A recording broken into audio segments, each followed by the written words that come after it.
Alright, सो अब हम लोग एंगुलर 21 से हाय हेलो करेंगे। दैट मीन्स कि मैं आपको बेसिक चेंजेस करके दिखाऊंगा एंगुलर की एप्लीकेशन के अंदर, जैसे कि HTML के चेंजेस, TS के चेंजेस और CSS वगैरह के चेंजेस। बट सबसे पहले हमें ये चेक करना पड़ेगा कि क्या आप लोग एंगुलर 21 के अंदर हो या नहीं हो। क्या पता आपके पास गलती से एंगुलर का कोई पुराना वर्जन इंस्टॉल हो गया हो, तो सबसे पहले वो चेक करेंगे क्या आपके पास एंगुलर का 21 यानी कि सही वर्जन है कि नहीं है। देन हम लोग हमारी फर्स्ट HTML वाली फाइल के अंदर चेंज करके देखेंगे, TS वाली फाइल के अंदर चेंज करके देखेंगे। TS का मतलब होता है टाइप स्क्रिप्ट। वैसे तो अगर आपको पहले से थोड़ी बहुत टाइप स्क्रिप्ट आती है तो बहुत अच्छी बात है, तो आप लोग और भी आराम से कर पाओगे एंगुलर को। बट नहीं आती तो भी कोई बात नहीं, अगर आपको बेसिक जावास्क्रिप्ट भी आती है ना तो भी आप लोग ये सीरीज आराम से देख सकते हो। जो जो टाइप स्क्रिप्ट की इंपॉर्टेंट चीजें होती हैं साथ के साथ मैं आपको पढ़ाता चलूंगा, बहुत ही ईजी होती है, बिल्कुल भी टेंशन लेने की जरूरत नहीं है। देन हम लोग हमारा फर्स्ट CSS का कोड लिख के देखेंगे। अगर आपको न्यू प्रॉपर्टीज ऐड करनी हो, इनको आप लोग एक बार के लिए वेरिएबल भी कह सकते हो। वैसे तो प्रॉपर्टीज कहते हैं बट एक बार के लिए समझने के लिए वेरिएबल भी कह सकते हो। सो न्यू प्रॉपर्टीज कैसे बनाते हैं वो देखेंगे। कुछ इंपॉर्टेंट इंटरव्यू क्वेश्चन डिस्कस करने वाले हैं। नोट्स, कोड, प्लेलिस्ट का लिंक आपको डिस्क्रिप्शन बॉक्स में मिल जाएगा।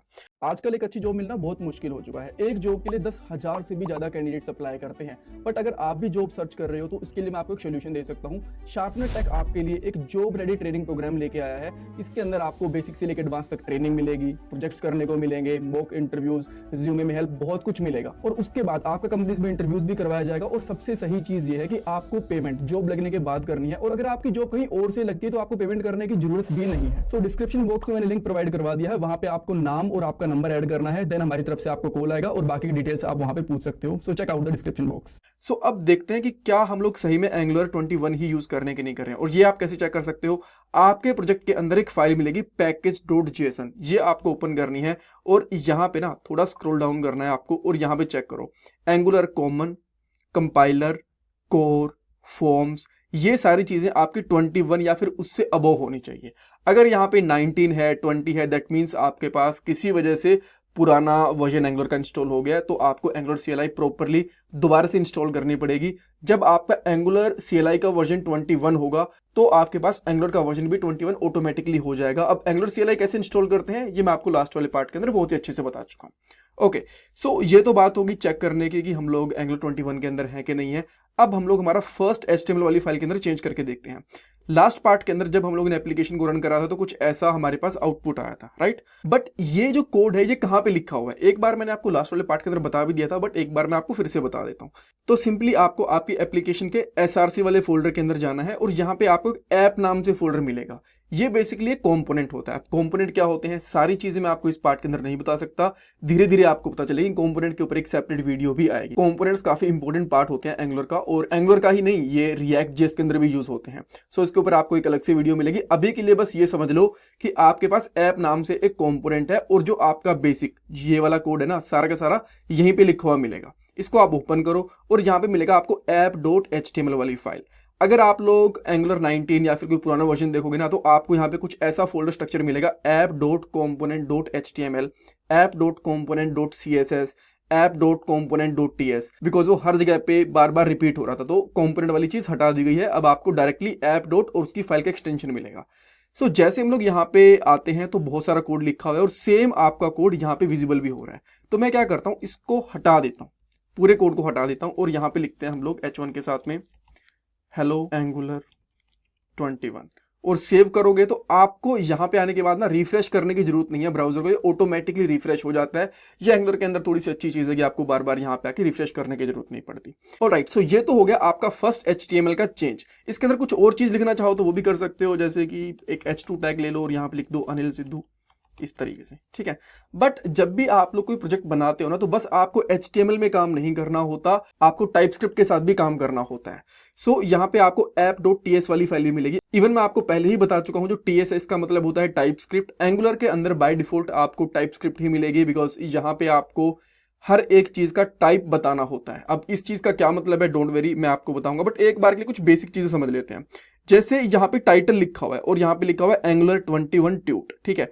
तो जो टाइटल है ना, इसको अगर आप लोग यहाँ पे यूज करना चाहते हो तो सिंपली आपको क्या करना पड़ेगा, ये सब कुछ हटा के H1 फिर से लिखूंगा, डबल करली ब्रेसेस यूज करनी पड़ेंगी। इसको बोलते हैं हम लोग इंटरपोलेशन। ये बेसिकली क्या करेगा, जो भी आपकी प्रॉपर्टी यहाँ पे डिक्लेयर होती है इसको आप लोग HTML वाली फाइल के अंदर यूज कर सकते हो। जैसे टाइटल है, ठीक है, तो इसको कॉपी करो, इसको यहाँ पे पेस्ट कर दो, और यहाँ पे आपको फंक्शन वाली ब्रैकेट भी लगानी पड़ेगी अगर अगर आपका यहाँ पे सिग्नल है तो। अगर आपने यहाँ पे सिग्नल यूज नहीं कर रखा तो आपको ये वाली चीज लगाने की जरूरत नहीं है, राइट। तो मैं यहाँ पे इसको सेव करता हूँ, आप यहाँ पे देख पाओगे Angular 21 आ गया जो हम लोगों ने यहाँ पे लिखा था। अगर मैं यहाँ पे कर देता हूँ हेलो Angular, तो आप देखोगे कि अब वो एंगुलर भी यहाँ पे प्रॉपरली विजिबल होगा, राइट।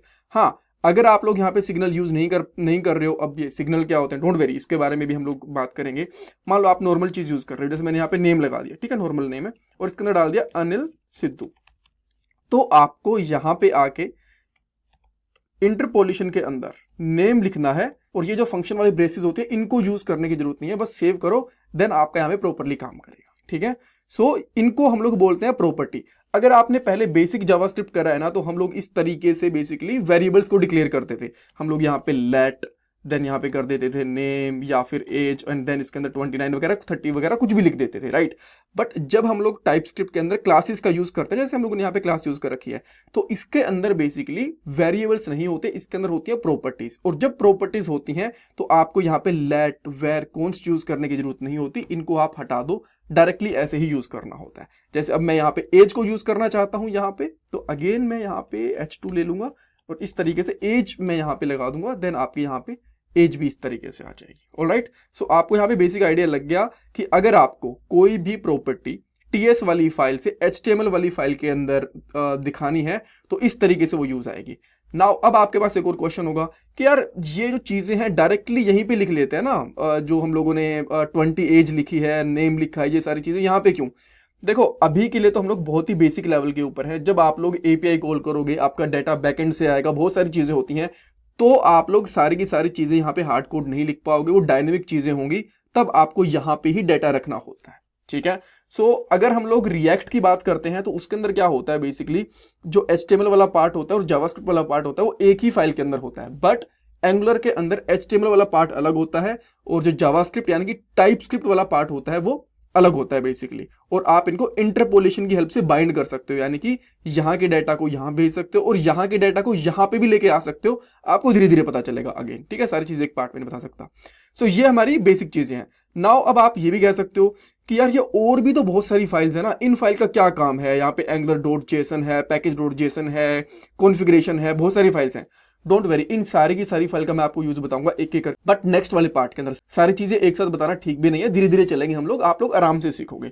नाउ आपको मैं एक बहुत ही ट्रिकी सा चेंज करके दिखाता हूं। जैसे कि अब हमारे पास जो भी HTML वाला कोड आ रहा है ना, वो app.html से आ रहा है। जो भी हम लोग यहाँ पे लिख रहे हैं वो हमें यहाँ पे दिख रहा है, ये चीज हमें पता है। बट मैं चाहता हूं कि यहाँ पे जो app.html है ना, इसका मैं नाम चेंज करूं, तो वो कैसे कर सकता हूं?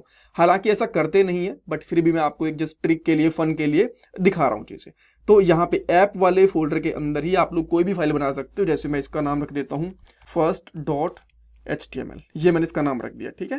एंड देन app.ts के अंदर जाके यहाँ पे जो app.html है ना, इसको रिप्लेस कर दो first.html से, और यहाँ पे आके मैं लगा देता हूँ H1 और इसके अंदर लिख देंगे हम लोग फर्स्ट फाइल। देन आप यहाँ पे आओगे तो आपको फर्स्ट फाइल वाली चीजें दिख जाएंगी। तो इस तरीके से अगर आप लोग चाहो तो HTML वाली फाइल को चेंज भी कर सकते हो app.ts के अंदर, बट ऐसा रिकमेंडेड नहीं है, बिकॉज जब हम लोग ये कंपोनेंट्स बनाते हैं ना, मैंने आपको बताया था कंपोनेंट नाम से एक चीज होती है, उसको हम लोग कमांड लाइन की हेल्प से बनाते हैं, एंगुलर CLI की हेल्प से बनाते हैं, ऐसे नहीं बनाते हैं।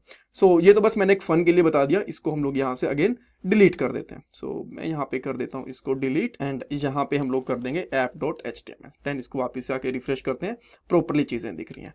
अब मैं आपको बता रहा था कि CSS के अंदर कुछ करना है, तो CSS के अंदर आपको जैसे हम लोग करते हैं ना नॉर्मल HTML वगैरह के अंदर कि इंक्लूड करना पड़ता है CSS वाली फाइल को, ऐसा कुछ नहीं करना होता यहाँ पे। जैसे कि मैं यहाँ पे कर देता हूँ H1 टैग और इसका मैं यहाँ पे कलर कर देता हूँ, लेट्स से कलर ऑरेंज, मैंने ये कर दिया। इसको मैं सेव करूंगा और आप यहाँ पे देख सकते हो जो H1 टैग है उनका जो कलर है वो चेंज हो चुका है, राइट। तो इस तरीके से आप लोग CSS के अंदर भी चेंजेस कर सकते हो जो स्टाइल से रिलेटेड चीजें होती हैं। Alright, okay, so I think हम लोगों ने मोस्टली चीजें कवर कर ली हैं। यहाँ पे न्यू प्रॉपर्टीज देख लिया, सारी चीजों में देख लिया। इंटरव्यू क्वेश्चन आपसे ये पूछ सकते हैं कि जो TS वाली फाइल के अंदर हम लोग प्रॉपर्टीज को डिक्लेयर करते हैं, उनको HTML के साथ कैसे दिखा सकते हैं, आप बोलोगे इंटरपोलेशन के साथ, इस तरीके से हम लोग चीज़ों को दिखा सकते हैं। देन जो सिग्नल्स होते हैं उनको यहाँ पे कैसे यूज़ करेंगे, देन आप बताओगे कि प्रॉपर्टी के साथ में आपको फंक्शन वाली ब्रैकेट लगानी पड़ेगी, आप इनको राउंड ब्रैकेट भी कह सकते हो। देन अगर आप लोग नॉर्मल प्रॉपर्टीज यूज़ करना चाहते हो तो आप लोग यहाँ पे डायरेक्टली उनको यूज़ करोगे विदाउट फंक्शन वाली ब्रेसेस। हाँ, एक चीज़ और, अब आप बोलोगे यार ये टाइप स्क्रिप्ट बोल रहे हो, इसका कोई यूज़ भी दिखा दो। छोटा सा मैं आपको यूज़ दिखा देता हूँ, बट हाँ अगर वो समझ में ना आए तो ज़्यादा कंफ्यूज होने की जरूरत नहीं है, बट एक बार के लिए देख लो। जैसे कि मेरे पास यहाँ पे एक नेम नाम से प्रॉपर्टी लिया मैंने, जिसमें अनिल सिद्धू डाल दिया। अब मैं मान लो मैंने एक फंक्शन बनाया यहाँ पे अपडेट नेम, जिसको मैं कहीं कहीं पे यूज कर रहा हूँ किसी बटन क्लिक वगैरह के ऊपर एंड ऑल, और यहाँ पे कर देता हूँ this dot name equal to 20। और जैसे मैं यहाँ पे इसको सेव करूंगा, यहाँ पे आ गया एरर। ये क्या कह रहा है कि भाई जो ये नंबर लिया है ना आपने, ये आप लोग यहाँ पे इस नेम के साथ नहीं लगा सकते, बिकॉज पहले इसके अंदर एक स्ट्रिंग वैल्यू थी, ये स्ट्रिंग वैल्यू है राइट, तो इसके अंदर आप ये नहीं लगा सकते हो। अगर मैं यहाँ पे डायरेक्टली सिद्धू लिख देता हूं तो काम करेगा, बिकॉज ये पहले भी स्ट्रिंग था अब भी स्ट्रिंग था। तो टाइप स्क्रिप्ट की वजह से हम लोग डिटेक्ट कर पाते हैं कि जो पहले डाटा था वो किस टाइप का था, और अब जो हम लोग डाटा इसमें असाइन कर रहे हैं वो किस टाइप का है। अगर इसको कुछ प्रॉब्लम लगती है तो वो बता देता है कि भाई पहले स्ट्रिंग था, न्यूमेरिक वैल्यू थी, बुलियन वैल्यू थी, अब आप उनको ओवरराइड नहीं कर सकते हो। ठीक है, इसके बारे में और भी डिटेल में बातें करेंगे, बट बेसिकली टाइप स्क्रिप्ट का फायदा यही रहता है कि हर एक फंक्शन, हर एक प्रॉपर्टी, हर जगह पे आपको टाइप मिल जाएगा कि इसका टाइप क्या है। जो भी हम लोग डाटा स्टोर कर रहे हैं, जो भी हम लोग फंक्शन बना रहे हैं, उसका टाइप क्या है, ये बेसिकली इसका बेनिफिट होता है। इसमें कुछ डाउट कंफ्यूजन है मुझे कमेंट सेक्शन में पूछ सकते हो, और पूरी प्लेलिस्ट बनी हुई है एंगुलर 21 की, जावास्क्रिप्ट की, लिंक आपको डिस्क्रिप्शन बॉक्स में मिल जाएगा। अगर आपको मॉक इंटरव्यूज देने हैं तो आप टॉपमेट पे मेरे से कनेक्ट कर सकते हो, अगेन उसका लिंक भी आपको डिस्क्रिप्शन बॉक्स में मिल जाएगा। Thank you so much for watching this part guys.